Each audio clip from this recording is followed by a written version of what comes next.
America, it's time for some straight talk. You love your phone. Look at you. You hardly put it down. But you don't love that expensive wireless plan, do you? So what if I told you can keep that phone, network, and number 2 for a lot less? Well, this is me telling you, it's time to switch to Straight Talk, guys. Bring your own phone and get unlimited plans starting at just $45 a month on America's largest, most dependable 4G LTE networks. Straight Talk Wireless, only at Walmart. Savings may vary. Please refer always to the latest terms and conditions of service at straighttalk.com. Everybody getting a kick out of the 30 for 30 last night. As I mentioned, I was busy with stuff, but I'm going to watch the whole thing on the app today because I love that stuff. The 80s rivalry between the Celtics and the Lakers. It's called Celtics-Lakers Best of Enemies. You can watch the whole thing on the app. If you're watching it along on TV, tonight, 8 Eastern on ESPN for part 2, which is actually part 3. But it's phenomenal stuff, and Golic was transfixed last night. It was absolutely fantastic. From the stories of Magic Johnson really not getting along or his teammates not really liking some of the things that Magic Johnson was doing early in his career, from the teammates thought hanging out with Jerry Buss, the owner, a little too much, to other things with Paul Westhead and getting him fired when saying he wanted to be traded. He was after a win, but the way Westhead had changed the offense and Magic saying he wanted to be traded. I did not know that Pat Riley then became the coach. Pat Riley was doing the broadcasting with Chick Hearns, and it was the first time Pat Riley was brought up. He was brought up with Jerry West, and Jerry Buss said Jerry West is running the offense and Pat Riley's the coach, to which it seemed so odd, to which Jerry West walked up to the microphone and said, no. I work for Pat Riley and coach for Pat Riley, so Pat Riley was running the show. To the fact that these guys traveled in regular airports. You just saw them walking around regular airports. To the thing we've been having fun with all morning, the Kevin McHale clotheslining of Kurt Rambis, which led to Rambis getting up and starting a melee. And what would happen in today's game if there was a clotheslining like that, in game 1 of the NBA Finals? How long would the player be disciplined for? We've been getting some great responses from everybody out there. Absolutely. That's been so much fun. We posted that little video and asking if it happened in game 1 of the finals this year, that clothesline, and even you don't have to see it to know what it is. You've probably seen it before. You can see it in your mind's eye. And if you can't, it's Rambis going to the basket. It's Kevin McHale just throwing a vicious clothesline and taking him out at the neck. So we asked the question, what would happen? What would the punishment be if that happened in game 1 of the finals this year? Keith tweets, the punishment is you'd be made to eat a sandwich with a knife and fork for the entire offseason, also known as the Greenberg punishment. Yeah, to stick with the Greenberg thing here, you would make the person watch Greeny and Stugatz fight in the UFC fight in the front row. That would be the worst fight of all time. That would be horrible. I could imagine no worse fight than the two of us going at it. Kevin McHale should have to sit in a room with LeVar Ball, who's trying to sell him his son's $500 shoes. How long? How long would that be? You have to sit there for 3 games. If you sit there until game 3 of the NBA Finals is This over. is great. So Kevin McHale clotheslines Kurt Rambis. How much would Kevin McHale, what would he be disciplined? Well, he wouldn't. Tom Brady would be suspended 4 games. It's well played. And finally, someone here says Kevin McHale would have to make his ringtone the Magic Man for an entire I was hoping season. we'd have that. The Magic Man. The Magic Man. As he smashed a pie in Golic's face. Yeah, that was awesome. All right, just getting rolling. We'll have James Worthy, by the way, right from the center of those magical rivalries coming up in this hour here on Mike and Mike. We're presented by Progressive Insurance, our guests on the Shell Pennzoil Performance Line. And I've been asking the question somewhat honestly this morning, and I mean it. And, when we talk about the 80s being better, and the game has changed so much, and the best illustration of that is on the three-point line. So many different ways to look at it. But Hembo sent me these numbers, and they're phenomenal on three-point shooting. In 1987, which was the last year that these two, this rivalry, this Celtics-Lakers met. They, of course, played each other in the finals again in the Kobe era. But of this group, the last time that these two teams met was they combined to attempt 14 three-point shots per game. 14 a game. In this series just completed, the teams combined to attempt 72 three-point shots per game. So it changes everything, and by its own nature, that's going to change the way the sport is played, and that's going to change the physicality and everything else. But as far as the way they try to officiate out any semblance of dislike, any semblance of animosity, any semblance of anger on the court. I mean, LeBron and KD, jawing the other night when what would have been Game 4 on Friday night. Yeah. But in no way were you at all concerned that was about to turn into a fist fight? None. I mean, not at all. Those guys were not going to even do any of that. Neither one of them do that anyway. Right. They weren't going to do it. They were jawing at one another. They were just talking. And people are like, oh, no, you got to stop this before it escalates. And they got double technicals on both sides. For jawing at one another. So I get that that's what they do. I ask the honest question. Do you think fans like it better that way? I think fans would like a little more of the hate. I think fans know that if there was a little more physicality in the game, there would be a little more animosity amongst the players, and I think fans would dig that a little more. We keep trying to talk about rivalries today. Everybody wants to say the Yankees and the Red Sox. That's more the fans than the players.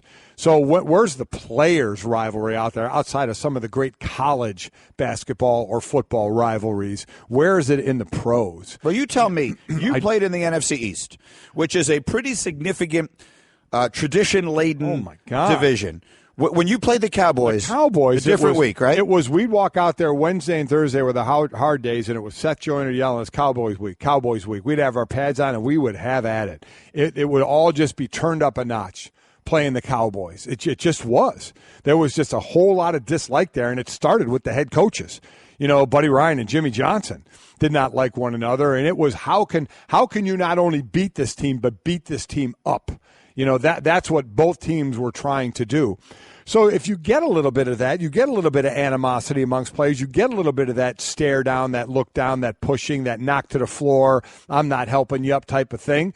I do think, again, I wasn't a fan growing up like you were, but I think fans would like that a little more. It doesn't have to be melees, doesn't have to be clotheslinings all the time, because you don't want to overstep that. And to your point earlier, and I think you're right, I think the casual fan would get tired of that. If there were too many fights. But I think some aggressiveness and some leering and snarling and, I want nothing to do with you during this game. I don't think that's all bad at all. I don't think there's anything wrong with that at all. I think it's the opposite of all bad. I personally like it and miss it. Now, with the thought of Magic and Larry, we've been talking a little bit this morning about great rivals. Let's put Ali Frazier, Everett Navratilova, and other individual rivalries, Palmer and Nicholas, whatever you want to mention, aside. Okay. Individual sports and team sports are just different, right? How do you compare the rivalry between Magic and Larry to the rivalry between Navratilova and Everett? It's the two of them standing out there 14 times in Grand Slam finals. And by the way, with them, the juxtaposition of them at the time of the world in which we were living makes for a fascinating story about the rivalry. And the two of them love each other now, by the way. They're very close. But in those days, they most certainly were not. Did not. But put that aside, because it's an individual sport. Ali Frazier, it's an individual sport. Jack Nicklaus and Arnold Palmer, it's an individual sport. Going to team sports. Larry Bird versus Magic Johnson. I'm going to ask you three questions. Is it a greater rivalry than Russell and Chamberlain? I don't know. Because that one matched up position. Right. That one, the way the game was played, those guys were matched up all the time. Certainly Magic and Bird were at points. Sure. It's kind of like in the finals now. Who's LeBron going to cover? He's on Durant 32% of the time, I think they said so. But Russell and Chamberlain all the time, dragging each other up and down the court. How many times did they meet in the final? And Russell got the best of them all in the final, time. And then you get down to number of games, and so how many times they played, and how many times they may have played in the regular season, because there are less teams then as well. So it's going to be more than Magic and Larry. I don't know. Quite honestly, I don't know if that one's going to be topped. Russell and Chamberlain. I think that's going to be the number one. I think it is, because and I think the difference is those guys every single time, one on offense, one on defense, and flip it around on the other side of the court. They were matched up against each other all the time. Let me give you two others. Are you accepting quarterbacks? No. You refuse to accept quarterbacks? No, do not. Because they don't directly impact each other? It's a joke to mention. Were you going to say Brady and Manning? Well, that's the first one that would jump to mind. Bart Starr and Johnny Unitas. Bart Starr and Johnny Unitas, Brady and Manning in the same breath as Chamberlain and Russell is an embarrassment to those two basketball players. Because they play against one another. They're beating on one another the entire game. The quarterbacks don't touch one another. There's nothing. They're not going against one another at all. Not one bit. I refuse to accept that. So we're going to take quarterbacks out of it. Stricken. That there are no football rivalries then, right? I mean, they're just team rivalries. Unless, are you willing to accept coaches? I would certainly give coaches more leeway than quarterbacks. So let me ask you this. Is there a greater rivalry historically than Bo Schembechler and Woody Hayes? From a coach's standpoint, no. Or anything. I mean, how many years, because they're coaches. It's a lot of years. How many years did they go against it? How many years were Schembechler and Hayes concurrently the coaches at Michigan and Ohio State? I think it's going to be a greater number of years. Now, they play each other once a year. I don't think it's going to be a greater number of years than the times Wilt and Russell played against Not the times, one another. but it's going to be a greater number of years. I mean, football's a sport where you only play one game a year.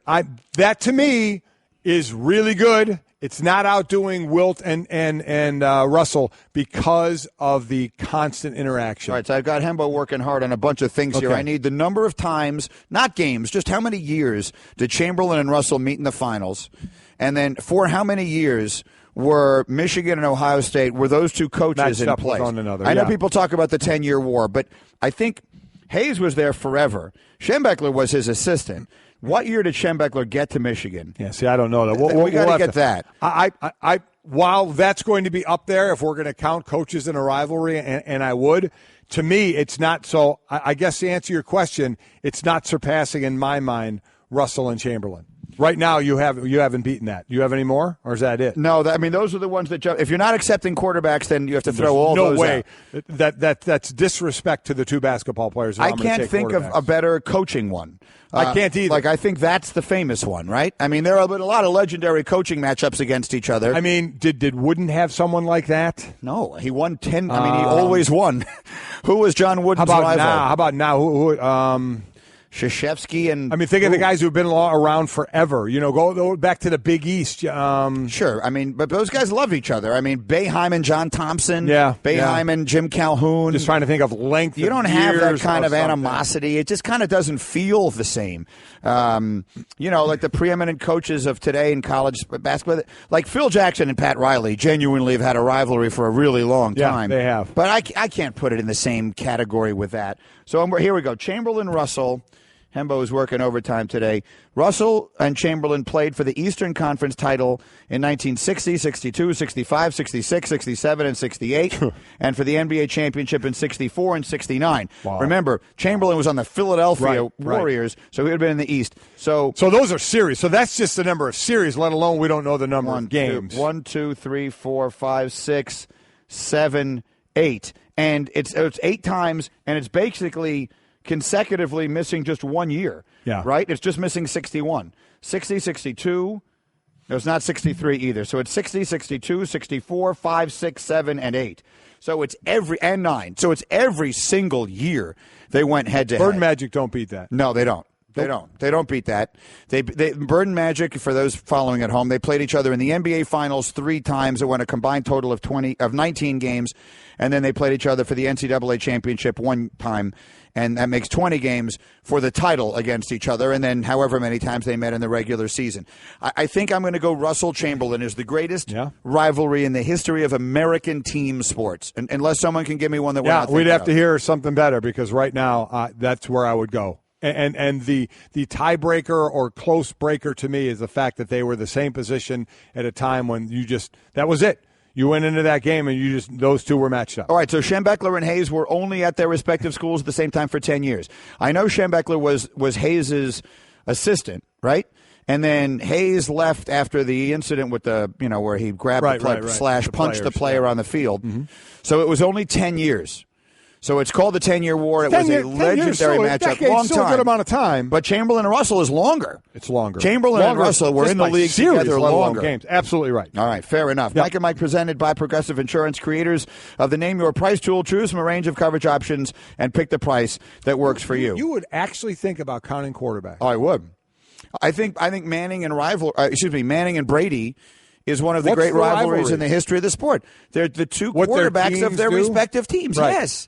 I mean, then you're saying basically football has no individual rivalry unless you want to say like the offensive guard against the defensive tackle. I would say if it were a number of years, yeah, that's what I'm talking about, a rivalry where you're going against them. Peyton Manning isn't going against Tom Brady. But he kind of is. No, he's not. His team is going against I think if you asked them, they'd say they were. I don't care. I don't care what they say. And in an I don't honest care what moment, they say I at think all. they would.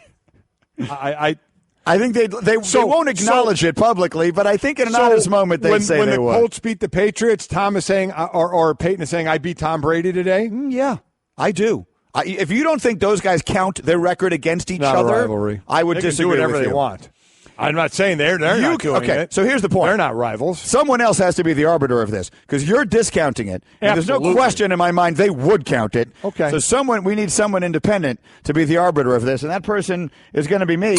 And I say it's a rivalry. No. I say I'm taking control on a poll, Guillermo. of this situation. Yeah. Get the Le Batard Show to put that on Guillermo's poll and ask if quarterbacks can have a rivalry. Because if so, it opens up a bunch of delightful ones. Oh, yeah, I would Starr agree. and Unitas. Yeah. You have Bradshaw and Staubach.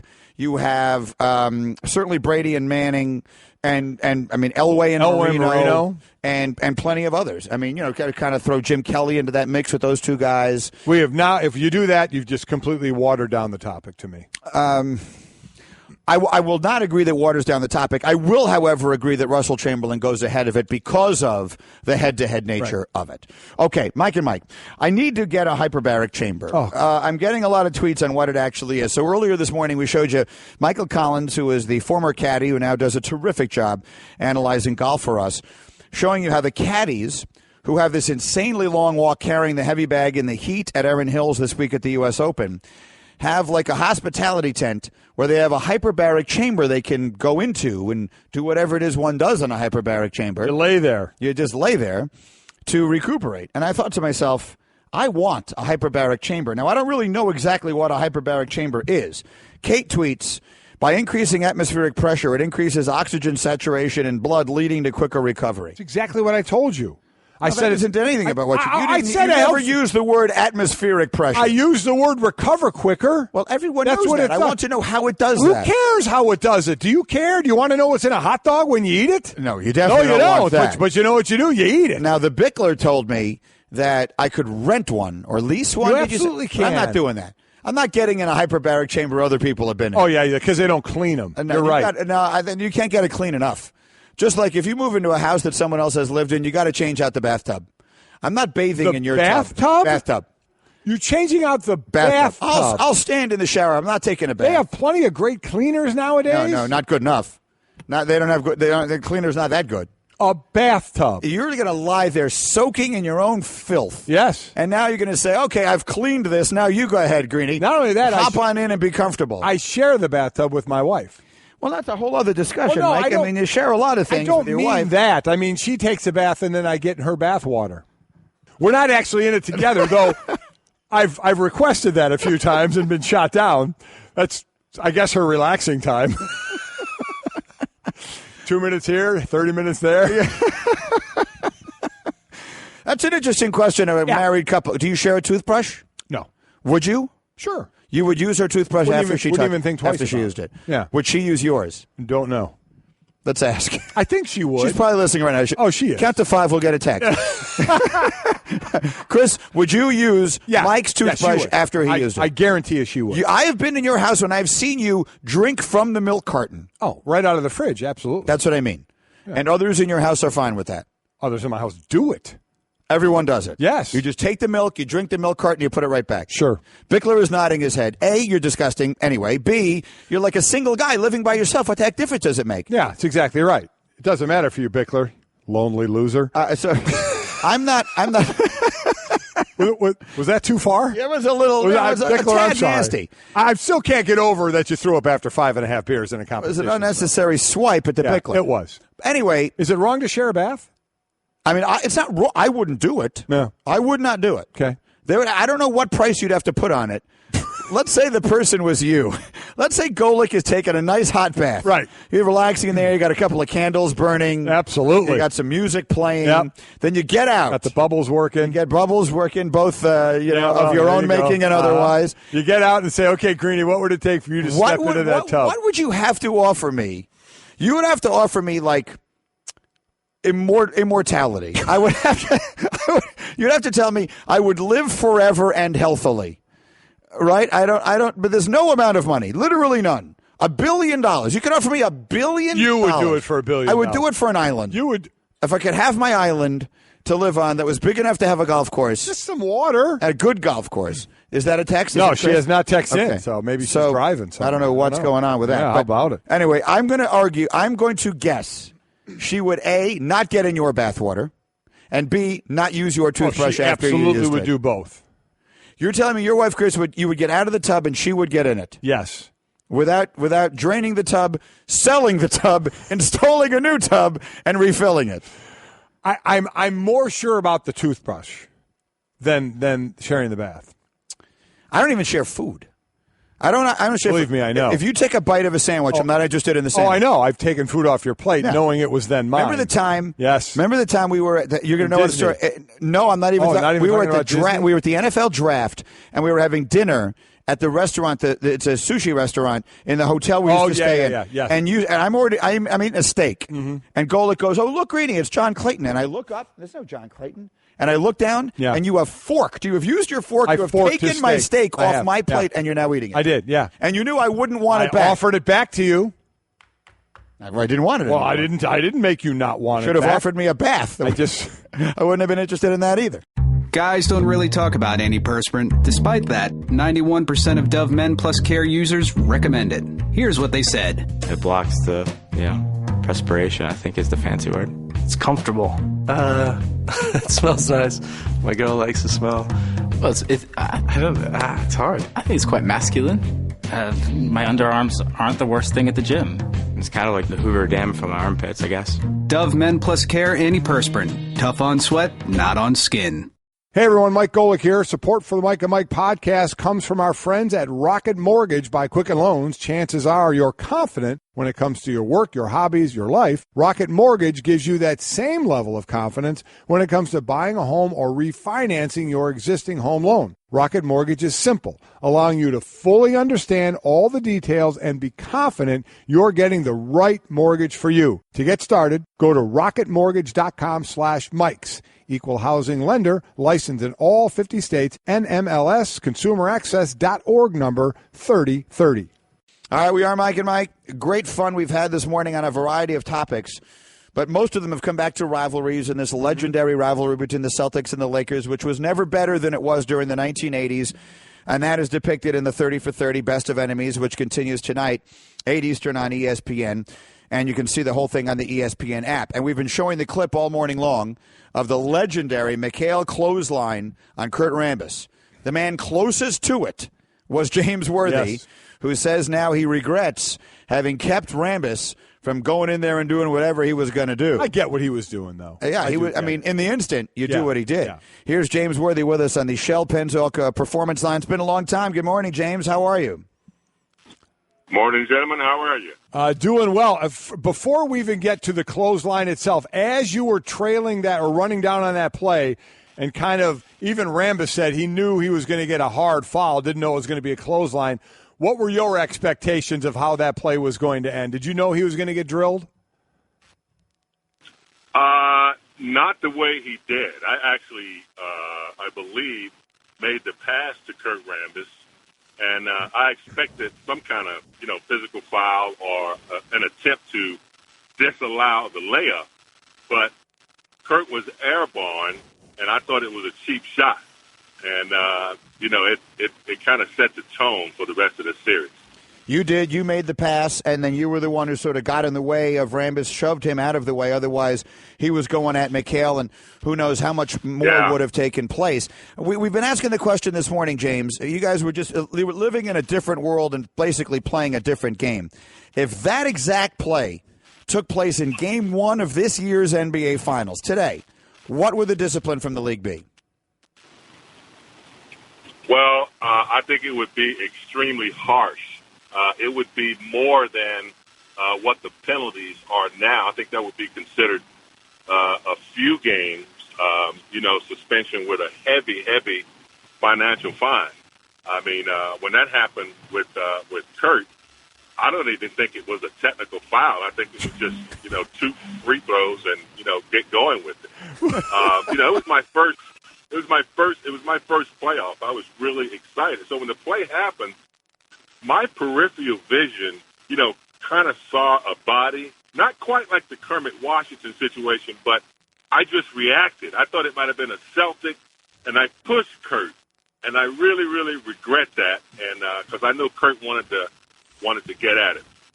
By the way, after that, just when things calmed down and after the game when you're talking, and Kurt and you are talking, did he bring that up? Did he say, man, why did you stop me? Did you guys ever discuss that?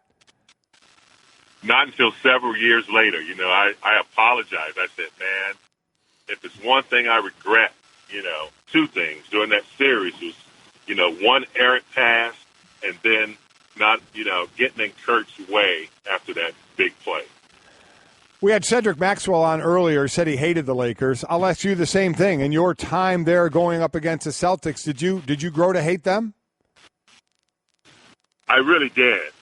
I grew up watching Paul Silas. I loved Sam Jones, who went to the same college my brother went to in Durham, North Carolina Central. So I even liked Hank Finkel, if you can remember that guy, coming off the bench. So, but then after I understood the history, after I became a Laker and understood the history, and then, Commissioner Stern, realizing that he had 2 gyms on both coasts and a big new television contract, the hate began. Going into Boston, the nasty city, people were just really mean and nasty. So the hatred began, that first year, 1984. Mike and Mike, James Worthy, again, right in the center of all the action. 30 for 30's Best of Enemies continues tonight, 8 Eastern. When did that leave you, or did it ever leave you? Cedric Maxwell told us a story this morning that he was doing a game in L.A. just this past year. Magic Johnson walked up and smacked him in the head. Just walked away laughing. Does that ever leave you? Yeah, it never leaves. I won 3 championships, and I left my 4th one in Boston, and that stings today. I mean, watching that 30 for 30 and listening to Wahlberg and Ice Cube, telling me my heart was racing. I was disappointed, like, all over again. So, yeah, there's certain things in the athletic world that, you remember. I never won a high school state championship, due to Sleepy Floyd. And it never leaves you. They did pick 2 guys to narrate from both sides of it. They did a great job with that. Did you hate the players on the Celtics more or their fans? Both equally. Both were trash talkers. I mean, the stories. We had to go in hotels with fire alarms going off at 2 a.m. and 3 a.m. We had to get up, get out of the hotel. There was no heat in the winter, no air conditioning in the summer. Red Auerbach turned the heat up.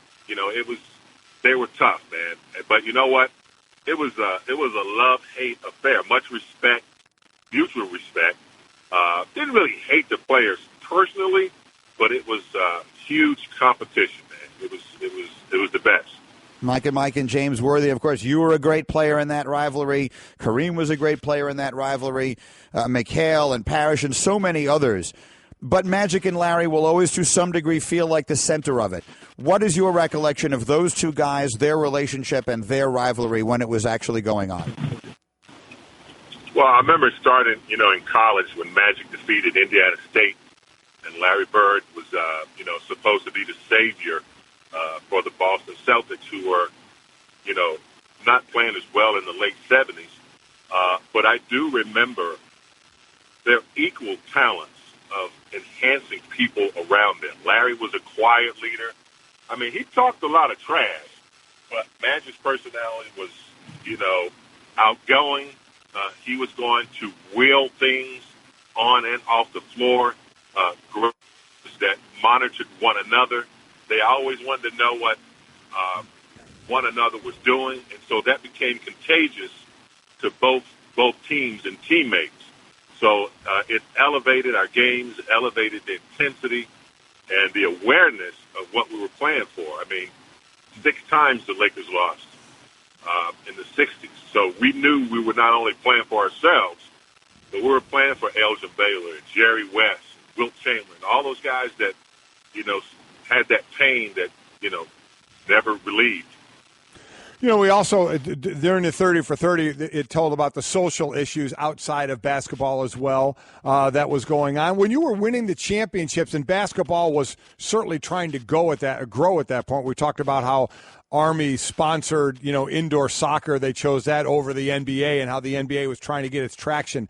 When you guys were winning championships, did you own that city? How were you, and walking around in that city? How were you received there? Well, I remember, as a youngster, watching the news, watching busing. I know they covered that on the 30 for 30, but I remember as a youngster watching that. And I knew the history of New York. My uncle lived in New York. He was a huge Knicks fan. And he remembered, the issues surrounding, too many black players in the league. So, yeah, I grew up understanding what Bill Russell had gone through in the city and, finally understanding his bitterness during that time. So, yeah, we were totally aware, and we felt it. I mean, look, there are bad people everywhere, California, Boston, wherever you want to go. But it was very obvious, some of the phone calls we used to get at the hotels and things like that. But to us, hey, that was just part of, what we had to overcome. And we're talking with James Worthy, again, three-time NBA champ, 30 for 30, Best of Enemies, continues tonight, 8 Eastern on ESPN and the ESPN app. On a lighter note to finish this, also, one of the things, watching you guys walk through regular airports, knowing the planes the guys fly around on now. Now, we're trying to figure out, Legler was telling us, when you guys started traveling together on the planes, you finished your career in 94. Had it happened by then? And talk about going through the regular airports, and then if it did, transitioning to having your own flights. Let me tell you something. These players today have no idea what it's like to finish a game at 9:45, 10 o'clock. Your adrenaline's still pumping. You're not going to sleep right away. Have to get up at 4:30 to catch a 5 o'clock bus to get on that first flight to the next city, amongst delays, ice storms, and all kind of stuff. We started flying private, I think, in 87 and 88. And it was after Detroit got their own plane. And they figured that they won 15, 17 more games by getting to the next city right away and not having to get up, especially on back-to-back games. Commercial flying on Eastern Airlines, baby. If you can remember some of the airlines back in the day, it was great. It's great stuff. I mean, I could do this forever. Man.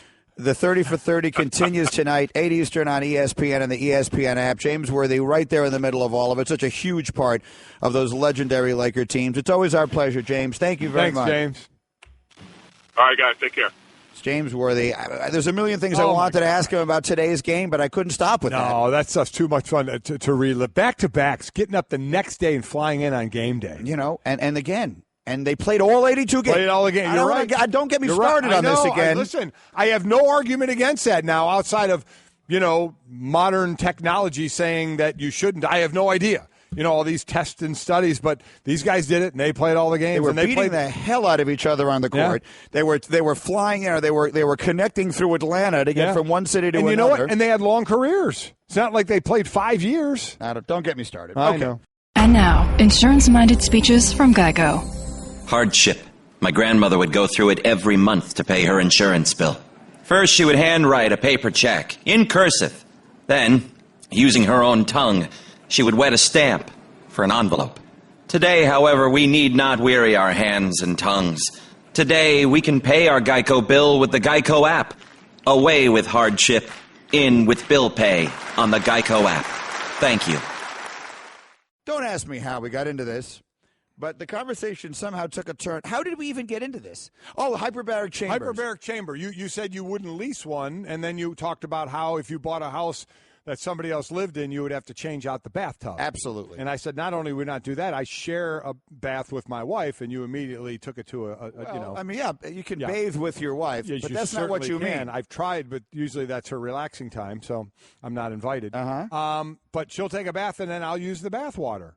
And you think that's disgusting? No, it's unimaginable. You said it's beyond disgusting. And then you flipped it. It's not the act of a human being. Then you flipped it and said, if I took the bath first, would she go into my bath water, and would she use my toothbrush? I've got the under on the bath water for sure.